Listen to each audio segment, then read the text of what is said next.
सबसे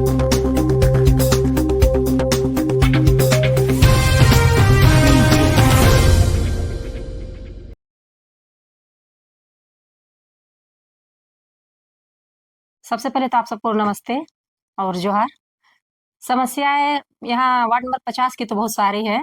जैसे कि यहाँ कुछ काम हुआ ही नहीं है, जैसे हो गया नाली, सड़क, साफ सफाई हो गया या बिजली, रोड, कोई चीज का व्यवस्था यहाँ किया गया नहीं है। जो वार्ड नंबर 65 थी, वो भी उधर का भी वार्ड नंबर 50 का हुंडरू तरफ का कुछ काम हुआ नहीं है।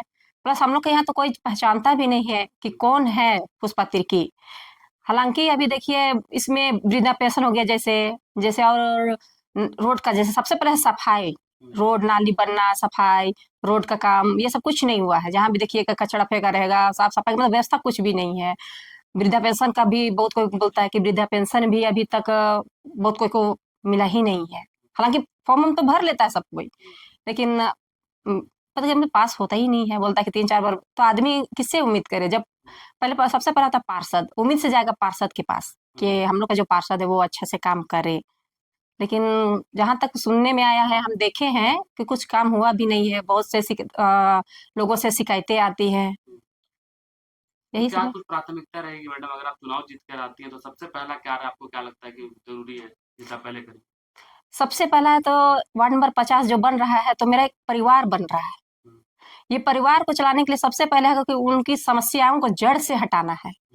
सब जगह तो जगह जगह पे अलग एक चीज का तो प्रॉब्लम नहीं होगा, हर जगह अलग अलग प्रॉब्लम होगा। कहीं तो नाली का, कहीं सड़क का, कहीं पानी, कहीं बिजली, और हर जगह तो वृद्धा पेंशन अलग। तो वही चीज को देखते हुए वैसी अनुसार हम काम करना चाहते हैं। जो सरकारी योजना या तो फंड आता है, वो सबसे पहले हम जनता के बीच लाना चाहेंगे। उनका सुख दुख के लिए हमेशा खड़ा रहना चाहते हैं।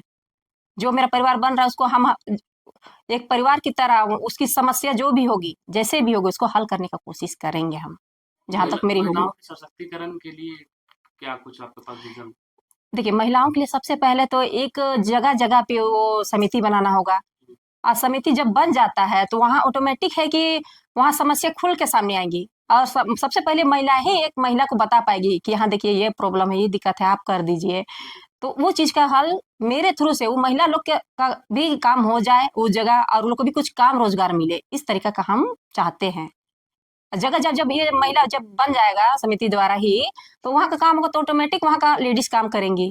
और ऑटोमेटिक लेडीज जब काम कर रही ना, तो वो जानते हैं ना जब एक लेडीज करना चाहेगी तो जी जान से उस चीज को पूरा करेगी। मैडम एक महत्वपूर्ण सवाल कि मैदान में और भी प्रत्याशी हैं। जी जी। आप अपने आप को उन लोगों से कैसे अलग देखती हैं? आप क्यों अलग है, क्यों खास? देखिए वो लोग से हम इसलिए अलग खास है कि हम रोड वाला आदमी एक जमीन से जुड़े हुए हैं। ऐसा नहीं है कि हम पार्षद लड़ रहे हैं घर के अंदर, वैसा नहीं है। हम जन्मे भी यहीं से हैं, हम हर सुख दुख को देखते हुए बड़ा हुए हैं। तो एक हम जैसे एक लेडीज का जो है, या तो फिर वो गांव वार्ड जो भी बोले, तो वहाँ जिस जो चीज का समस्या, एक लेडीज प्रॉब्लम बहुत होता है। और अगर लेडीज ही अगर वो सोच लीजिए प्रॉब्लम में है, कि देखिए कहने का मतलब लेडीज प्रॉब्लम ये हो जाता है कि जैसे उसको अगर वृद्धा पेंशन हो गया, कुछ भी सरकारी लाभ नहीं मिला, अगर कोई जैसे सुविधा, कभी तबियत खराब हुआ तो अचानक में तो अगर गाड़ी घोड़ा अगर वायदे नहीं हुआ, तो किसको पकड़ेगी, कैसे करेगी? समस्या तो वही का हल है कि जब जिसका पास है तो जा सकता है, जैसे अस्पताल हो गया, चाहे कुछ इमरजेंसी काम के लिए। तो वही चीज है कि हम सबसे पहला जो है लेडीज लोग को एक्टिव करना होगा, ताकि लेडीज जो खुल के जब आप जगह से आएगी तो ज्यादा अच्छा से काम होगा। यहाँ हम पार्षद नहीं, यहाँ से वार्ड नंबर 50 का जितना लेडीज सोचे से तो वो खड़ी हुई है, क्योंकि उनको लगेगा कि हाँ मेरे थ्रू से उनका काम होगा, तो वो करेंगी तो हमको लगेगा कि हम ही उस जगह में है। सबसे बड़ा खुशी उनको होगा कि हम ऐसा ऐसा मतलब व्यक्ति को चुने जो हम लोग के साथ साथ चलने वाली, साथ साथ बैठ के बात करने वाली, साथ दुख सुख बांटने वाली है।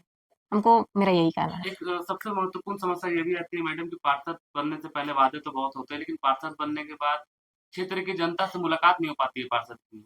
पार्षद 5 साल तक दिखते नहीं है, फिर 5 साल बाद चुनाव में दिखते हैं। नहीं नहीं, देखिए पार्षद मेरा बनने के बाद नहीं है, अभी पार्षद तो अभी फिलहाल के लिए हो रहे हैं। लेकिन ऐसा नहीं है कि हम यहाँ हम कितने साल से, मतलब कोई आदमी ऐसा इधर का है नहीं है कि जानता नहीं है। और हालांकि जो नहीं जानता होगा, अगर भगवान की कृपा से, जनता की दुआ से अगर हम जी जाते ना, तो हर एक आदमी के मुंह में रहेगा मेरा नाम। काम मेरा इतना हम नहीं बोल रहे, मेरा काम बोलेगा उनके सामने हुँ, कि हमको अभी अगर इस बार जी जाते हैं ना, तो मेरा 5 साल में इतना हम कम करके दिखाएंगे ना कि अगला बार हमको उन लोग से वोट जरूरत मांगने का पड़ेगा ही नहीं। वो लोग खुद बोलेंगे कि हम लोग उसी को वोट देना है। वार्ड की जनता से क्या कुछ अपील करिएगा? देखिए वार्ड नंबर जनता से तो हम यही अपील करना चाहेंगे कि सबको एक बार मौका देते हैं। एक वोट बहुत कीमती होता है, एक वोट बहुत कीमती होता है। तो हम तो जनता से हम यही अपील करना चाहते हैं कि एक वोट अपना मूल्य वोट इस बार एक बार मौका हमको दे के देखें। हम तो वही दुआ कर सकते हैं कि एक बार जनता विश्वास करे।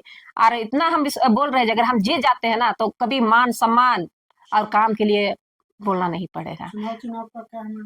मेरा चुनाव चिन्ह है ब्रीफकेस और क्रम संख्या है 8, नाम हूँ अरीना देवी। तो इस बार आप सबसे विनती है कि एक वोट जो अपना मूल्य है एक बार हमको दे के देखिए, कहीं शिकायत का मौका नहीं मिलेगा।